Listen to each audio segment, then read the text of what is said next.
Welcome in. Our sources inside the Steelers organization confirmed there is interest in trading for wide receiver Terry McLaurin.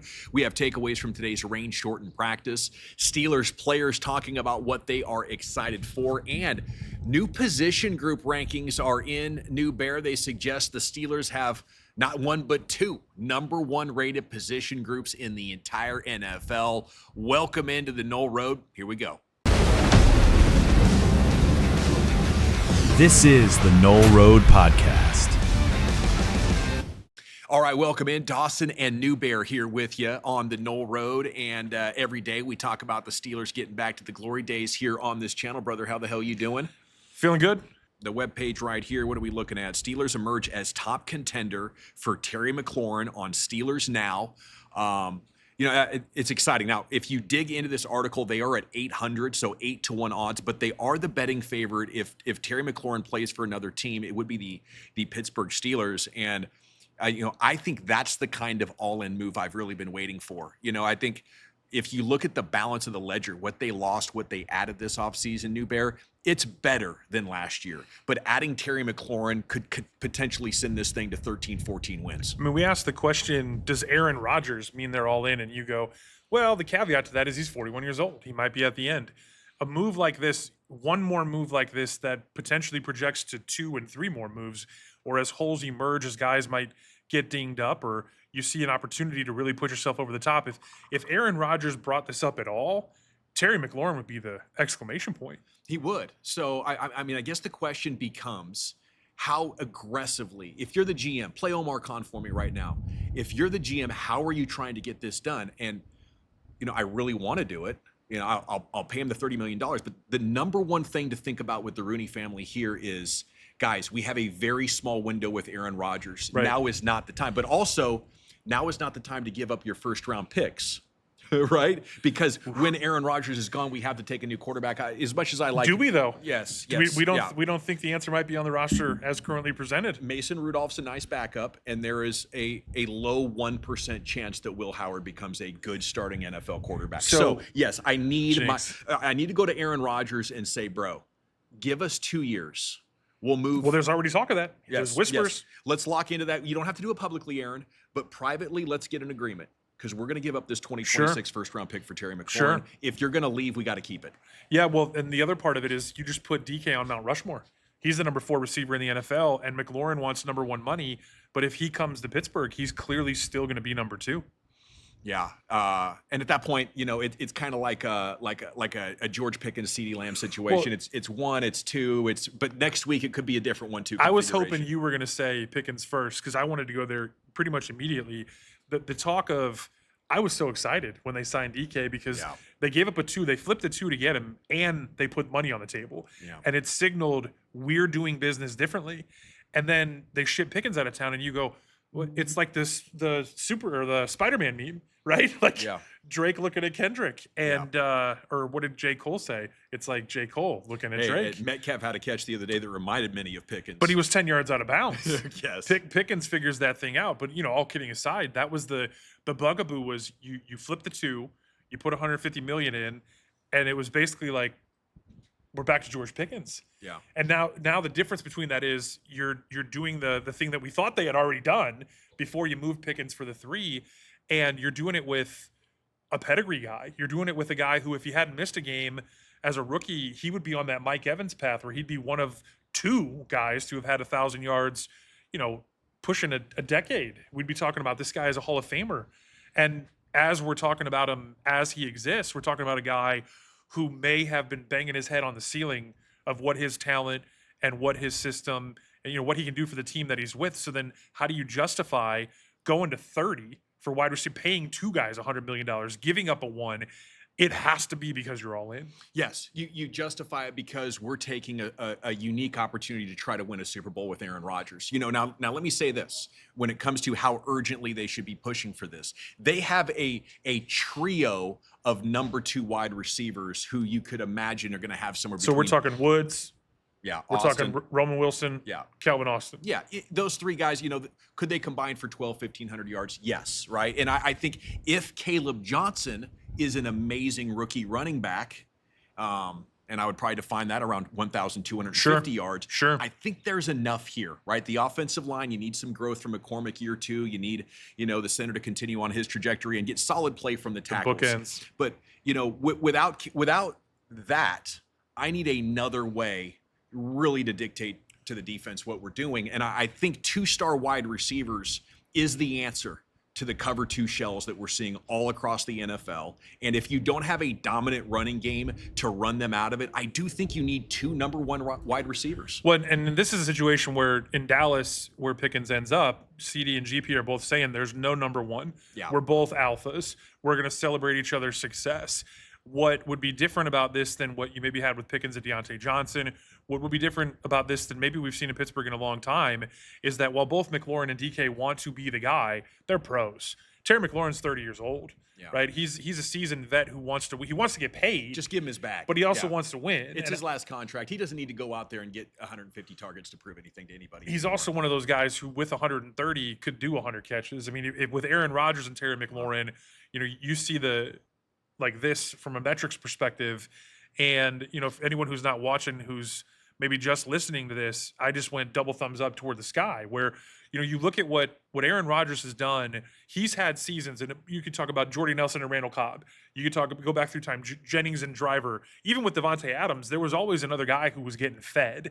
And I think there's a bit of a misnomer because of Jonnu Smith being included in all the talk of 12 and 13 personnel. I've even said there probably should be as many as 200 targets in the tight end room, and that's because of what's lacking at wide receiver 2. Yeah, I mean, again, it's enough. It's enough to say, hey, I think if things go our way and the defense is top 3, there's a Super Bowl in here. I think Terry McLaurin pushes that over the top. I mean, he had Jaden Daniels last year, but he has been an absolute dominant force in the passing game with dysfunction happening all around him. Well, and the same way you talk about Jamar Chase, T. Higgins, the same way you talk about Chris Godwin, Mike Evans, and any of A.J. Brown, Devonta Smith, go even Justin Jefferson, Jordan Addison, who I don't necessarily think is as good as Jefferson is. I don't think Addison is on the level, and that's the topic for another day, maybe even a whole other podcast. Yeah. But as we're breaking this thing down, simply, flatly, and plainly for what it means to the Pittsburgh Steelers, what Terry McLaurin would mean is if you run into the Burrow buzzsaw and you get a 38 burger from him, you can go get 40. Yeah, I love that. And it's not just moonballs from Russ, because remember, they did that last year. They had, at the beginning of the Russ thing, as bad as that ended, the beginning of the Russ thing was all puppies and ice cream, and it was George Pickens might be the guy, and we might have the answer at least for 2024. And the way that fizzled down the stretch, what that means from a projection is that you have to now do everything you can to prevent that from happening again. No, that's terrific stuff. Dawson and Newbear here, the Noll Road. Let me add this wrinkle, this layer. Because McLaurin's about to turn, 31? He wants to get the big contract. Teams making an offer to the Commanders are going to say this: you want me to give up great draft capital and then give this guy over 30 a massive contract? $30 million a year for a 30-year-old. What if it's not a 1? What I mean, you only got a 3 for George Pickens. You know what I'm saying? There's something to the baggage of being 30 and needing to get paid. It's not quite the same as being young and improving and mercurial. Well, the challenge with this is that the Commanders are all in as well. The Commanders gave up picks to go get Laramie Tunsil, to go get Deebo Samuel, to give Jaden Daniels everything he needs to avoid not just a sophomore slump like we saw with C.J. Stroud, but to really win now. Yeah. And when you look at where the Commanders think they are, I mean, they're not bleeping around going, oh, yeah, we're cool with letting what is arguably our best offensive weapon outside of the guy chucking the ball all over the field, and really a guy that he's developed a wonderful rapport with, truly a pro's pro. I mean, Scary Terry is really the bell cow of that Ohio State, Smith and Jigma. I mean, the next year's number 1 draft pick is going to be an Ohio State wide receiver if it's not a quarterback. All the talk wide receiver, DBU, like all the different things that happen from Saturday to Sunday. Like McLaurin is one of those guys leading that charge, and then year in and year out, all he does is show up and ball out. Yeah, he does. So, I mean, something you said there, did make me recede into my chair because I'm thinking, while it's exciting, right? Vegas thinks you're the favorite. Our sources say Steelers definitely have interest. This is probably an agent going out there and drumming up stuff, right? Maybe McLaurin wants to be a Steeler. Maybe he wants to get out of Washington. But I would have a hard time believing the Commanders would let him go, considering how exciting last year was for them making the NFC title game. More than any other professional sport, right? Because I mean, the NBA is just giving out $70 million a year contracts, like, king size candy bars at Halloween. I mean, the NFL is the one that always comes back to business, right? You're seeing MLB things kick contracts. It's not just Bobby Bonilla Day. Shohei Ohtani is going to be getting paid till he has great grandkids, and all the funny money, all the funny math, the way that people manipulate salary caps in their respective sports. The NFL is one of those things where, as close as the Commanders might think they are, they're also going, what does $30 million mean to 2025, 2026, 2027? We're probably talking about a 3 max 4-year deal. And if you're the Washington Commanders, you can't not entertain, especially because the opposite to your point about his age and about the money and about what a one would mean, Steelers have 12 picks. Yeah. Steelers literally put themselves in this position to go get the next quarterback. If they truly believe in Will Howard, and even let's throw that off the table, if they just think they're going to get one more year out of Aaron Rodgers, there is no question to be asked. Yeah. And thinking about it just a little bit more, when you put yourself in Washington's shoes, they do have Deebo Samuel. They drafted a wide receiver in the 3rd round. They have Luke McCaffrey. Right. Could you squint looking at Washington and say, man, maybe they could still be confident if they let, 49ers signed Ayuk, they trade Debo a year later. The Steelers, trade away Pickens, they add Metcalf. Like, it's kind of on brand for, hey, we can only have one go-to guy, although Debo's kind of an enigma as a number 1 guy. Let's not forget everything that Juwan Jennings is in San Francisco, and let's also not forget how high they were and how much it looks like Ricky Pearsall is going to be a guy. Yeah. And also the Shanahan system is one where they believe in their traits and they believe in putting those guys in their system more than anything else. What the Pittsburgh thing is so interesting is Pittsburgh might not value even a Terry McLaurin the same way as everybody else, simply, flatly, and plainly because of the tight end room. Yeah. And also because if you do look at it and you just give Freiermuth his 80, Jonnu his 60 plus, like, before you know it, you're out of targets, unless you're going to start throwing the ball 650 times a year, which Mike Tomlin's never going to do, especially with Caleb Johnson. And let's not forget too, in that running back room, should something happen to a guy that we all think is going to be an absolute stud as a rookie RB1, Jalen Warren's a dog. And they also brought in Kenneth Gainwell. Trey Sermon's a guy who's had success on Sunday. Not that any of those guys are 20 carry a game, 300 touch guys, but I think they're looking at this team as a team, and it's going to take something truly special for them to do anything more extreme, because of everything they've already done is so different for them. And then you go, okay, well, are we going to push all the chips in? I didn't come this far to just go this far. Kimmy Kardashian, let's go, baby. The internet. So as we unpack this, though, then I was going to say, like, the extreme is $100 million, is $100 more million extreme, because now you're talking about 33. You're talking about CeeDee Lamb money for a number 2, and that's where I think this thing gets really interesting, because you're already paying DK. You already have this tight end room. You believe in Caleb Johnson. You're going to run the ball 500 times. You want to run the ball 500 times and throw the ball 500 times and then all of a sudden you're out of targets. But I was thinking about this the other day. If DK Metcalf goes down, is there any more substantial injury outside of the quarterback room for other teams, right? Yeah. DK Metcalf goes down in Pittsburgh. Now you're not talking about wide receiver 2. You're talking about, can you throw the ball at all? Yeah. So the thing about Terry McLaurin as almost hedging your bets, if we're going to really lean into all the pushing your chips in and poker parlance and the dollars and cents of it, cents being SENSE, is if you look at it, you go, let's not forget DK Metcalf had a hamstring last year, and that's where Jackson Smith-Njigba, another Ohio State superstar, becomes wide receiver 1 in Seattle. That's really the impetus behind DK starting to whisper behind the scenes, like Terry Metcalf, what is wrong with me in this son?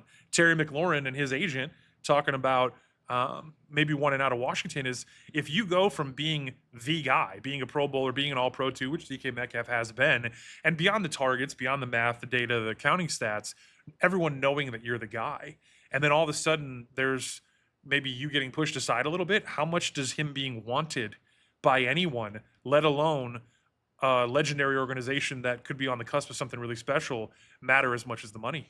I think when you have a situation like this, teams get distracted by the money and managing the cap and try not to do something that their future self will resent. I think a number of teams around the NFL, I don't want to make this about the Rooneys because I think a lot of teams do this, is they're thinking every year we want to commit about the same amount of money. And if we do that, we can probably avoid going down to the cellar and being below 500 or even worse. And, I just don't think that works. Like maybe it works for Kansas City and it worked for New England because of the advantage that they had at quarterback. But for everybody else, I think you have to try to build a super team. And the only really way to do that is you can get incredibly lucky in the draft, like have a once in a century draft where all of a sudden all of our holes are plugged. Or you can outspend the league. And the only way to do that is to pull out that credit card and then spend a year in the future just paying it off. Like it is a very proven thing, at least in the NFC, right? You get close and then you make the trades and you say bleep them picks and you get a better roster than anybody else. Well, let's not forget the fine work. And I said it 3 times because you went and got what you think is your right tackle of the future. You went and got the best young center in football. And then in the 4th round, so that's 1, 2, 4, with let's not forget about Roman Wilson and Peyton Wilson, the Wilson brothers cousins in between. And that's what's got them so close. Right. That speaks to the power of the NFL draft. You can massively change your fortunes in this, but when you have that great draft like the Eagles do, then you add a Saquon Barkley. Well, and so the reason I'm almost like kind of staring off into the distance and getting lost in space for a minute is I'm wondering now, the same way that I kind of made you sit back into your seat, what I'm wondering is, do the Commanders believe so much in Jaden Daniels that they think like a young Tom Brady, he can overcome some of those things? And if you were to take $30 million off of their cap and let them go allocate that someplace else, and with it, you're talking about 1s and 2s or just even multiple 2s. What if the Steelers are able to put together a package between pick swaps and not 1s that puts them in a position where they're talking about, I mean, Jaden Daniels is so young, plus the rookie all the things that are the variables for Washington, all of a sudden makes this really appealing if the Steelers are willing to go deep. Well, and speaking of deep, you have depth on defense. Washington does not. They need pass rush. They need corner. I mean, they need everything. So could you look at your cornerback room with Trice and a couple of the other guys and say, you know what, if we stay healthy, we'll only need these guys a dime, right? Let's go ahead and take this risk if maybe you could get a little player for player offset going on in there. Yeah, that gets really interesting when you think about the edge too, because I know when we get into the position groups, we already did edge where they've got 3 in the top 32 coming out of the PFF rankings. They've got 3 corners in the top 32 as well. When you start talking about that depth and what they have and Washington doesn't, you go players, you go picks, and all the ways that chess and that math and all the salary cap stuff adds up. Then it's not about being Scrooge McDuck, because that $30 million, you're filling holes with people, you're filling holes with future picks, and now we got this bag over here to go disperse and do things with. I love it. It's the Noll Road here, Dawson and Newbear. There's about 18 minutes on, trade talk. And it's like in sports, hope is such a powerful drug, and that's why the trade market is so powerful, because you get to reimagine what your team could look like. It was a disappointing day for players, reporters, and fans in Latrobe as a rainstorm knocked off the first padded practice of the day, chased everybody inside and home, and they'll get back after it tomorrow. But we did have a chance to get some pretty interesting player media availability sessions, and we have 3 clips of players to play for you, and we're going to start here with linebacker Peyton Wilson. Biggest difference for you personally in your game? Just confidence. Being able to, give guys like Cam Hayward and TJ Watt a call without kind of hesitating, be like, oh, if I give them the wrong call, this and that, knowing the defense like the back of my hand and, getting back to, just playing the game rather than thinking the whole time, worrying about making a mistake. Now it's just about making the plays and making the big plays rather than worried about being wrong. Okay, he was asked there about what's different for him going into year 2, what feels different in camp compared to his rookie year, Newbear. And I love the kind of stuff he's talking about in there, because he's talking about a guy that's ready to become a leader, not a learner. The confidence it's not a little thing to be the first man down the hill and to be down there on a knee, saying your prayers to football gods, probably to bless his non-ACL and just keep giving him days, because as he's able to stack reps and days, he's able to back up things like what he's saying, which is, I believe I'm one of the best cover corners in the whole damn league. And when you talk about him playing off of Patrick Queen, I'm out here saying things like, could they be Roquan and Patrick Queen light? Well, maybe that's a bit too much. But when you look at the sub package, the same way you were just talking about how deep the cornerback room is, they also get Cole Holcomb back. And they're TJ Watt, even though they weren't in pads today doing it, when they were getting the mental reps in recent days, TJ Watt's been bouncing around in the B gap and zone drop and fire blitz. They're going to do more stuff with more folks. And Peyton Wilson is arguably the most important in any of that stuff because if Patrick Queen rolls an ankle, he can be a 3-down guy. And just to keep Patrick Queen healthy, I mean, Patrick Queen played, I think, the 5th most snaps of any linebacker in the league, whereas, Peyton Wilson was down there under 500 for the season. But then when you look at Patrick Queen being ranked where he was and Peyton Wilson being up in the top 30, there's a rising star supernova quality to Peyton Wilson that means he has to be on the field more. Yeah. Yeah, and that's tough. But the great thing about the Steelers defense, it's solid at all levels. Yeah. Most everybody is a good tackler against the run game, which gives you the freedom, I think, to play Wilson a little bit more and take advantage of his specific talents and maybe live with where he's deficient elsewhere. But year 2, I think, is massive for him when it comes to diagnosing and wrapping up and proving. I mean, I think it's almost genetically impossible to be the perfect linebacker in today's game because of everything they're asking. 6'4", 242, even without an ACL, goes pretty hard. It does. It's great. 4'6". It's great. Yeah.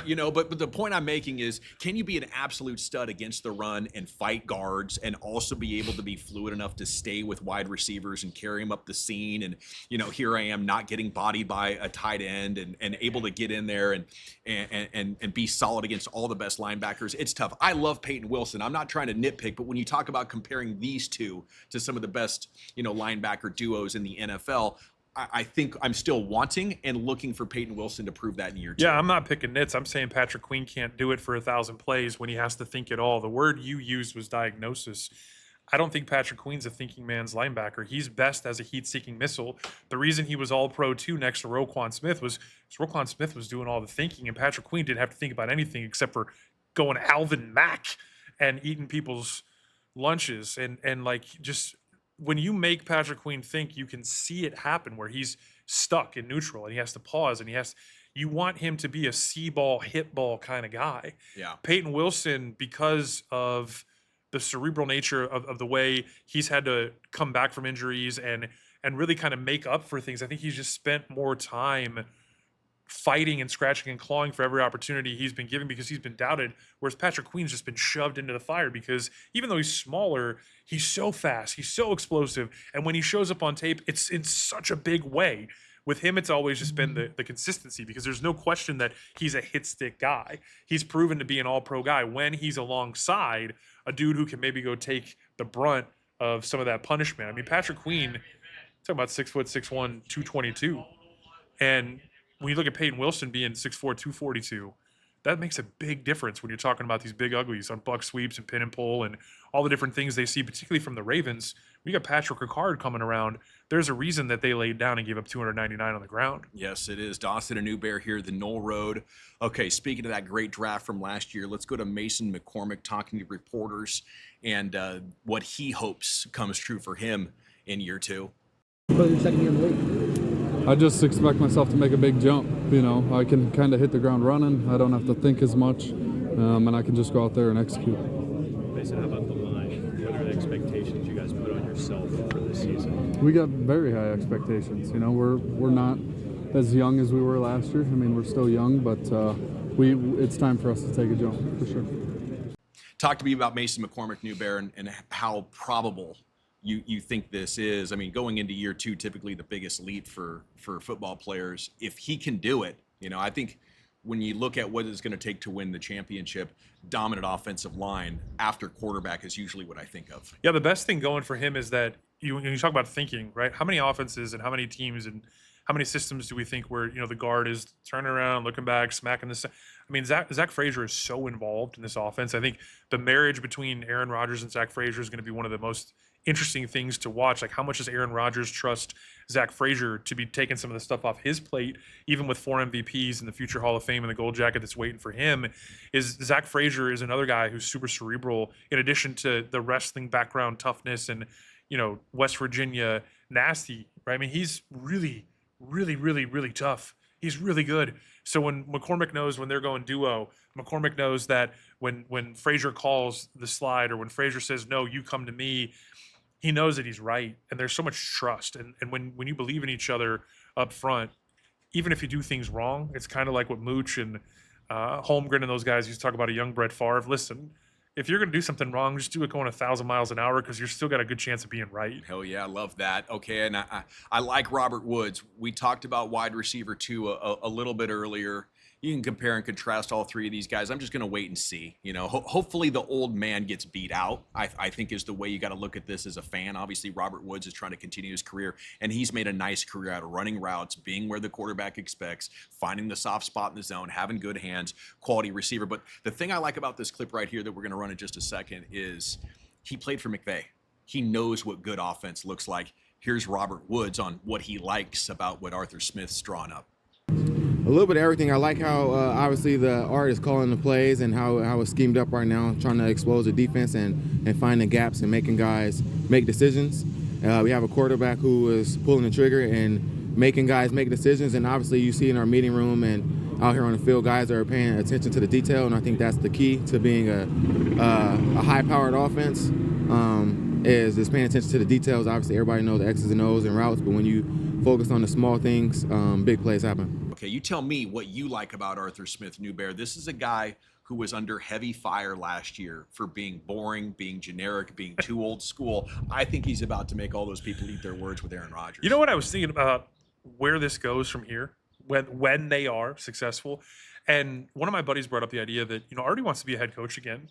So it's not just about calling good plays and putting up. This is proving almost that he deserved the chance that he got before, because it ended so poorly in Atlanta, and it's been pretty hit and miss, but it's been very black and white. Like, there's been plenty of blame to go around for everybody, and at the end of the day, the buck stops with the guy calling the plays, arguing with his quarterback. And what we're going to see this year is what we've already seen is a different side of Aaron Rodgers, or maybe at least one that he just hasn't shown publicly, and he's being willing to mentor and being super jovial. Now, he also, I think you saw the clip that went viral where the kid threw him the ball on the golf course and he chucked it into the stand. He's still Aaron Rodgers, right?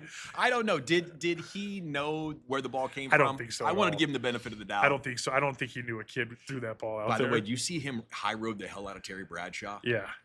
Wow. Yeah, there's a lot. And again, you talk about a whole nother podcast. I mean, I think we're going to get into some of the quarterback specific stuff, dude for dude, room for room in the coming weeks, coming out of camp and going through the preseason is, guys start getting hurt and cuts start getting made.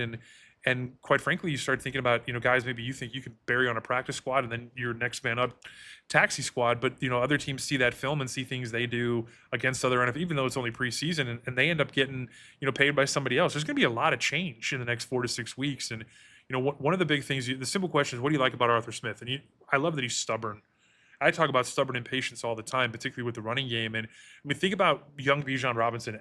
Fantasy owners the world over lost their minds because he was given, Algier so many catches. Or think about the struggles with Pitts. Pitts being a 1,000-yard rookie, he only caught 1 touchdown as a top 5 tight end, highest drafted tight end ever, and then battles injuries and struggles. And Jonnu Smith is a part of the conversation in Tennessee and in Atlanta, and now here again in Pittsburgh. And I think the third time, everyone hopes the third time is the charm, in as much as what happened in Miami last year isn't just a product of Reek and Waddle being hurt, but he's so stubborn. And with great mustache comes great responsibility. And, when you talk about being stubborn in the run game and what Mike Tomlin wants to, not everyone talks about the rock fights, but the rock fights have had to exist because of the limitations that they have had. And what you're going to play into your defense. Absolutely. Just don't give it away, guys. When you get into this now and going forward with a guy like Rodgers under center, with a guy like DK, the specimen that he is, but who is also going to be a professional. Like, you could argue that George Pickens brings more to the table with what he rolls out of bed than even DK Metcalf, who's a living, walking meme, who is made for AI, right? And I think I said a couple weeks ago that every time you see something, like, remember the one where he was jumping over the hedges and it looked like a green screen and it was real? Yeah. I mean, he's a freak. He just, where he's going to be. And that, going back to the Robert Woods thing, that's the tie-in there. Like, that's going to be the thing, is Arthur Smith's stubbornness going to lean toward the veteran presences across the board, where a guy like Robert Woods, not even that he beats out a Calvin Austin or a Roman Wilson, but that he gets the benefit of the doubt. Because if you have Aaron Rodgers and you're talking about the ceiling and you're talking about how high this thing can go, then you would think that a speed guy like a Roman Wilson or a Calvin Austin becomes the answer. But at the same time, if we're not in rock fight, but rock fight adjacent, rock fight maybe just with bigger rocks or better rocks, then maybe when you think about going from the bottom of the league to the middle of the league. You get to the middle of the league and you let this defense play from the front, or at the very least have TJ Watt not having to peanut punch and take risks because they're playing from behind. This is a different conversation. It is a different conversation, and a conversation we could be having in October about Arthur Smith is what happens if it's a rock fight that Aaron Rodgers doesn't like. And I think we know that would end in a coach firing, a new coach, because I don't think Aaron Rodgers will let it be a losing rock fight. Right. Well, I mean, we've seen of all the change for the first time, I mean, in generations, that they actually moved on from a coach during the season, and that with the Matt Canada thing, and things had to get so bad and be so compacted that there was just no other recourse, right? What you're talking about week to week, let's not forget how last season ended. I mean, that's an ugly 5 weeks. It's a month plus of tape and frustration and headlines and tweets. The way this thing turns around is where, because of Aaron Rodgers and everything else that's around him, that 5 week stretch becomes a 1-game flush it, get right the very next time you get back out there. Not just because he's a veteran, a former 4-time MVP, the Hall of Fame and all that stuff, but because he has the ability to adjust. And maybe not even just from week to week, but inside of games. I think what you might see, what might be a really telling sign is if they come out and they struggle with something and they stay with it and they break through, right? Where you're going 3 yards, cloud of dust, punt, and then Caleb Johnson breaks a 70-yard run to ice it late. You know, that's the thing that you're when I talk about the stubbornness is like, how willing are they to commit to what they want this thing to be versus putting themselves in a situation where we saw what happened when, you know, who gets the credit, who gets the blame for what can and can't happen at the line of scrimmage. Because you're right, there's no rhyme or reason to do that to an Aaron Rodgers, and there's also no way that he's going to stand for that, particularly if it's not working.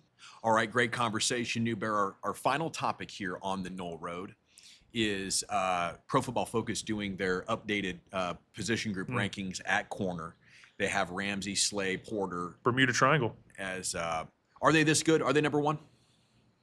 Well, so you're talking about, I mean, there's other teams that have 2. And what's not in this, so let's go Slay, JPJ, and Ramsey, and you're in the top 32, right? The same way we're talking about Watt, Herbig, and Highsmith. The only caveat to this is that I think Nate Wiggins is coming. Baltimore, if you make it a total DB conversation, you count Malachi Starks and Kyle Hamilton, if it's just the DB room and the secondary in totality, it's probably Baltimore. But when you go to corner specifically, the things you have to really focus on are Darius Slay. For any of the tread left on the tire conversations, he believes he's got a lot more left because he believes he's going to be a better player in Pittsburgh. And he was really good last year for Philadelphia. He just didn't have the big plays. Like, he's known for big plays. He had 0 interceptions. Big play Slay, right? But he gave up big plays in the playoffs. And I think that was kind of their lasting impression. And listen, Philly's being very aggressive. They just had a good draft. They feel like they had options in the secondary so they could move on. They didn't want to continue to bet on a guy that's 34 years old. But I do think this is the rare guy who has so much talent that as he hits his mid-30s, he still has plenty in the tank. Right. Well, so the number one part of this conversation, Steelers specific, is the fact that Jalen Ramsey is going to affect the game at all 3 levels.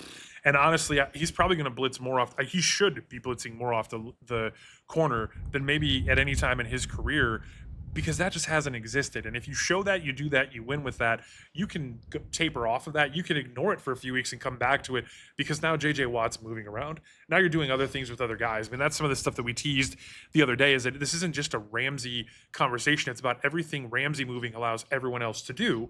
And when I talk about Arthur Smith being stubborn, you can't use the word stubborn with the Pittsburgh Steelers and not talk about JPJ grabbing cloth. And Darius Slay coming out publicly and saying with Terrell Austin that I'm going to play better regardless of my age because I'm going to be playing man-to-man and I'm going to be doing what I do, and what I do as good as anybody, is how are the refs going to call it?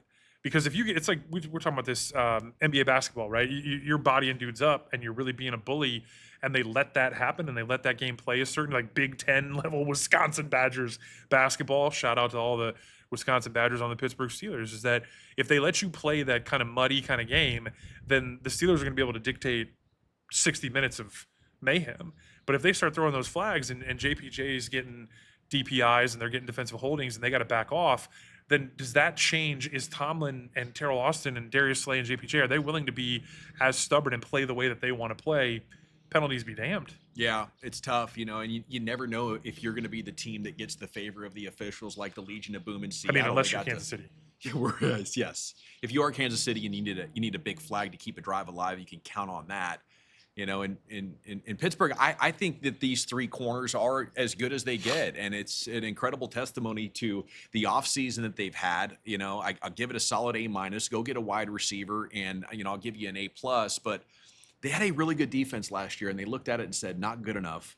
And they bring in two new corners, man. I mean, just a terrific job by Omar Khan. Well, the defensive backfield has been it's been so in and out. There's been so much change, and there's been so many different types of guys, right? Like Beanie Bishop becomes a fan favorite. He makes some game-winning plays, and then he's inconsistent. And because of his height, because of his size, because of the way that they've not been playing the way that they want to play, even a guy who runs 4.39 is being able to be picked on.